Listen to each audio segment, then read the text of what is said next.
Excellent début de semaine, bonjour à tous et bienvenue dans cette nouvelle émission du point de marché quotidien et hebdomadaire Commorency, donc matières premières et Forex. Ici donc François Ablé, content de vous retrouver après cette semaine d'absence.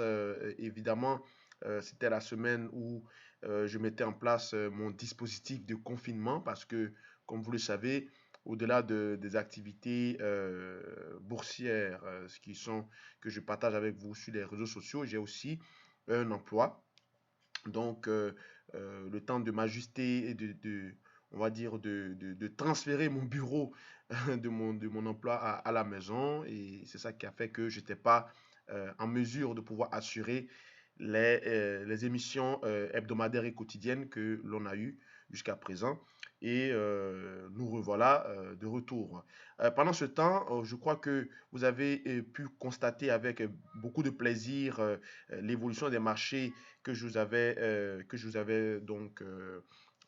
prôné au cours de mes émissions précédentes, notamment sur le pétrole, notamment sur l'USD CAD, comme le titre l'indiquait, quasiment un mois et demi en avance. Je disais que l'USD CAD allait partir sur orbite et vous le voyez, la courbe de l'USD CAD est quasiment parabolique, hein. On le voit comment est-ce qu'elle est fantastique. Bon, je n'ai pas profité de tout ce mouvement. Je suis rentré, comme je rappelle, hein, à 1,3300 et je suis sorti à vers les 1,38 900 et quelques. Donc, il y avait quasiment encore 500 pips encore à prendre, c'est-à-dire de 1,39 jusqu'à 1,44, voire même 1,45. Alors, ceux qui sont rentrés, encore félicitations, parce que ça rentre dans la même continuité que nous avons vu depuis le début au sujet de l'affaiblissement du pétrole et aussi du fait que le marché recherche, hein, d'accord, du cash.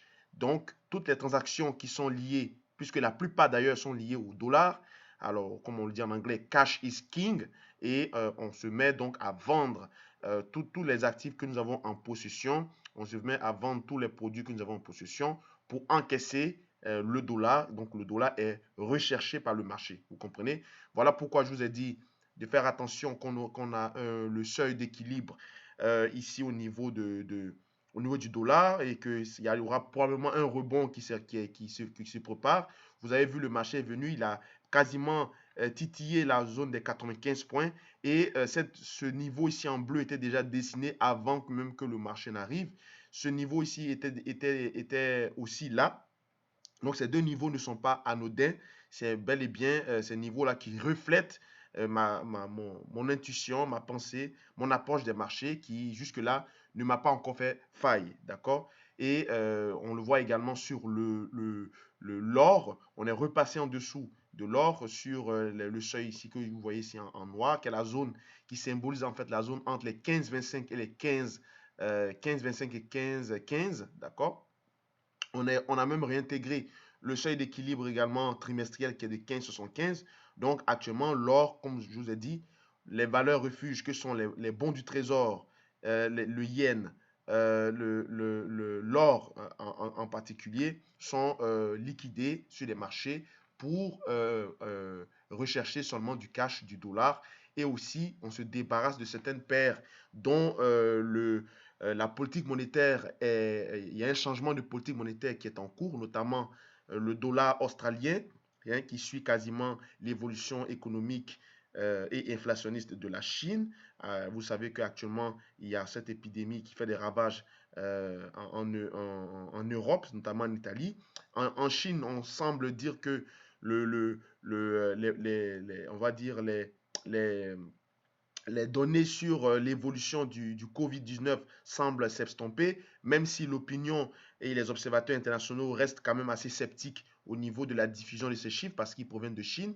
Les chiffres chinois ont toujours souffert d'une légitimité, ils sont souvent contestés, donc il faudrait faire attention. Mais dans tous les cas, on voit que le changement de politique monétaire en Australie, donc politique monétaire dovish, c'est-à-dire on a baissé quasiment de 75 points de base le dollar australien. On a réinjecté quasiment 300, si mes chiffres sont bons, 380 milliards de dollars australiens dans le système, dans l'économie australienne pour atténuer le choc non seulement de ce qu'on avait eu, les feux de brousse à l'échelle nationale en Australie, plus également l'épidémie de la corona, ainsi que aussi au niveau du ralentissement économique de la Chine. On a injecté de la liquidité, changement de politique monétaire, changement de politique budgétaire aussi, et changement également de politique fiscale. D'accord? Dans le même temps, on a eu aussi un regain, un appétit pour le dollar américain. Donc, vous n'êtes pas censé ignorer que le dollar américain avec le dollar australien, la paire Forex étant une fraction, eh bien, ça a fragilisé correctement la paire, dont je vois l'objectif jusqu'à même à 0, hein, 0,4750, d'accord, sur des creux quasiment de 2000, depuis donc des creux de 20 ans. Hein. Je vois donc la paire australienne aller très bas. Je suis positionné dessus, j'ai des positions sur la paire au dollar australien, dollar américain, j'ai des positions que je shortais à 0,59, donc quelque part ici. Hein. On va le montrer. 0,59. Voilà, c'est ici. Si je prends le croissillon, c'est là que j'ai shorté. Voilà, un peu en retard, mais bon, c'est le meilleur prix que j'avais eu. J'avais déjà des positions au départ, mais j'ai coupé. Et après ça, je me suis repositionné. Donc, pour le moment, on suit la position. Je vais chercher des creux de 20 ans. Au niveau du pétrole, certains pensent que c'est fini, mais détrompez-vous, ces niveaux qui sont ici ne sont pas aussi anodins. On est sur des creux de 2016. On a même visité des creux quasiment de 1990, hein, depuis la guerre du Golfe. Le pétrole n'avait jamais été aussi bas. Et vous voyez qu'actuellement, nous sommes entre le seuil des 25,50 et des 20 dollars le baril. Donc actuellement, il cote pour 23 dollars 50, 24 dollars. Donc on est en train de chercher à se stabiliser. Mais avec cette information qui est tombée le samedi, comme quoi la Russie n'a toujours pas réussi à s'entendre avec l'Arabie Saoudite. Donc ils ont atteint leur point culminant de leur clash je vais dire, diplomatique, l'escalade diplomatique au niveau de la gestion du pétrole.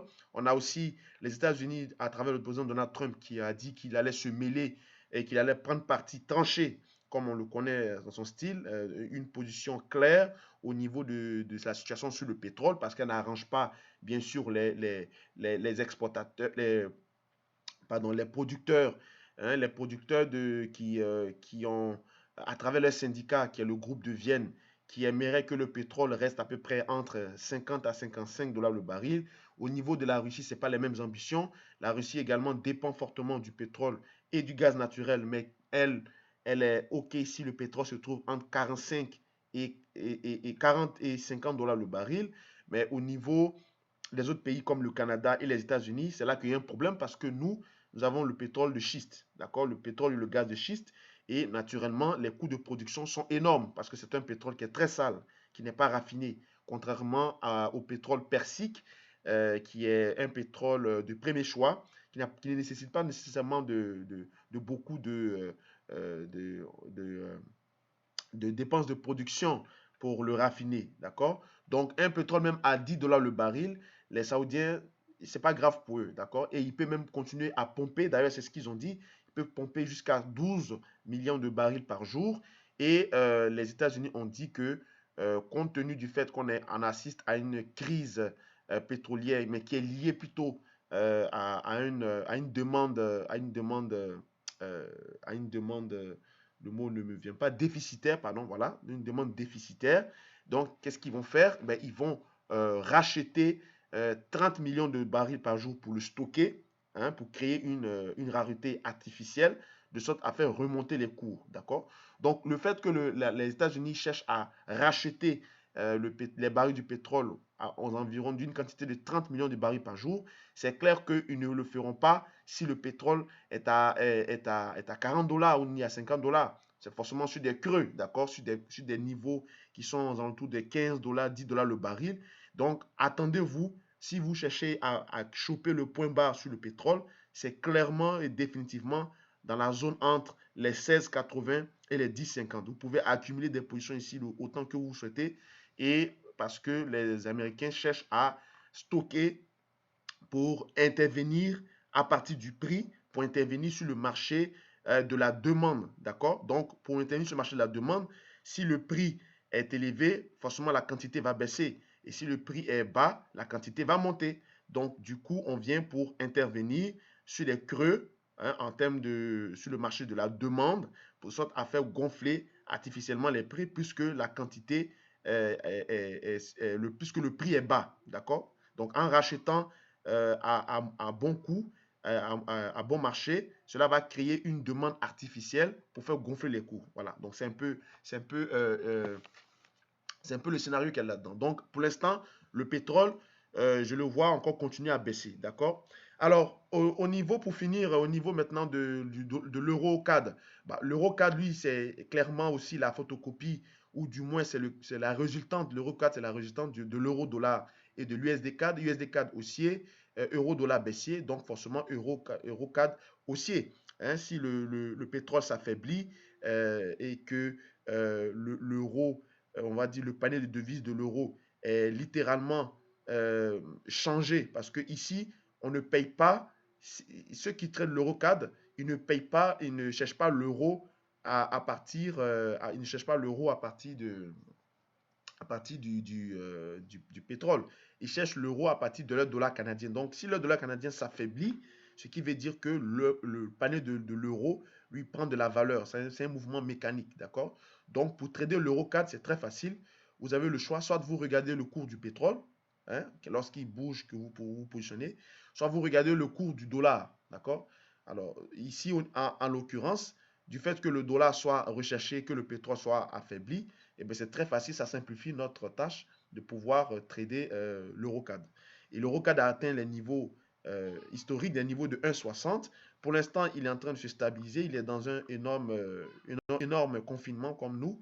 Donc, il essaie de trouver une issue afin de pouvoir sortir pour aller rechercher des plus hauts. Sinon, pour l'instant, c'est le fameux range, le gros range entre 1,60 et 1,40. D'accord? Il va osciller à l'intérieur. On était sur des creux, sur des points bas, c'est-à-dire au niveau de 1,41, 1,40, 1,41, 1,42, pardon. On a eu une résurgence de la paire à cause de la faiblesse du pétrole. Et actuellement, on n'a pas encore dépassé 1,60. Donc, c'est pas mal de prises de bénéfices. Vous le voyez ici, il a commencé bien à mêcher. Et pour l'instant, il se cherche, mais il reste quand même relativement sur des plus hauts.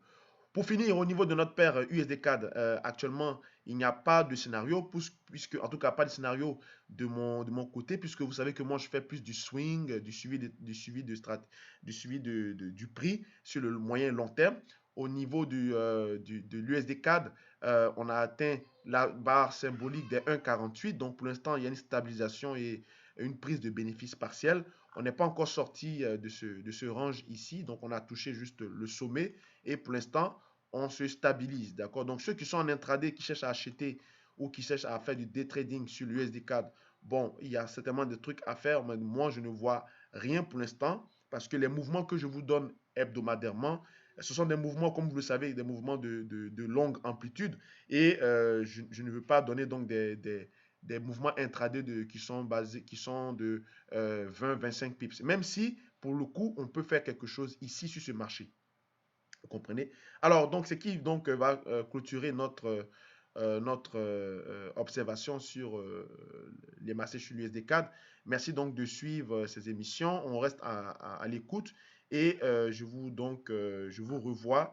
On se revoit pour le vendredi prochain pour le débriefing. Merci encore et passez un très bel début de semaine. Et puis aussi, assurez-vous de respecter les règles de confinement, de rester chez vous et de profiter avec votre famille si vous pouvez.